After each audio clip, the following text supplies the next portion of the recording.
நீங்கள் இந்த பாதாம் வால்நட் இதெல்லாம் நைட்டு வந்து தண்ணியில் ஊற வச்சு சாப்பிட்ருக்கீங்கன்னா இந்த வீடியோ ஃபுல்லாக பாருங்கள். நம்ம எதுக்காக இதை ஊற வைக்க ஆரம்பித்தோம் தெரியுமா? இதில் வந்து ஃபைட்டேட் அப்படின்ற ஒரு கண்டென்ட் இருக்குது. அது வந்து நம்ம அந்த உணவை சாப்பிடும் போது அதில் இருக்க நல்ல நியூட்ரியன்ஸ் எல்லாத்தையுமே அப்சர்வ் பண்ண விடாமல் தடுக்கும்.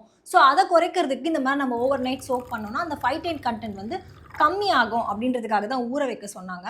ஆனால் எந்த ஒரு ஆய்வுகள்லையும் ரிசர்ச்சில் இந்த மாதிரி நீங்கள் ஓவர் நைட் இதை சோக் பண்ணுறதுனால அந்த பாதாமில் இருக்க ஃபைட்டேட் கண்டென்ட் வந்து கம்மியாகுது அப்படின்ட்டு வந்து ப்ரூவ் பண்ணலை. ரீசெண்டாக ஒரு ரிசர்ச் பண்ணி பார்த்துருக்காங்க. எஸ்பெஷலி வந்து இந்த பாதாம், அப்புறம் வால்நட், பீனட், வேர்க்கடலை இதெல்லாம் வந்து ஓவர் நைட் சோக் பண்ணி பார்த்துருக்காங்க. சோக் பண்ணாமல் வச்சு பார்த்துருக்காங்க.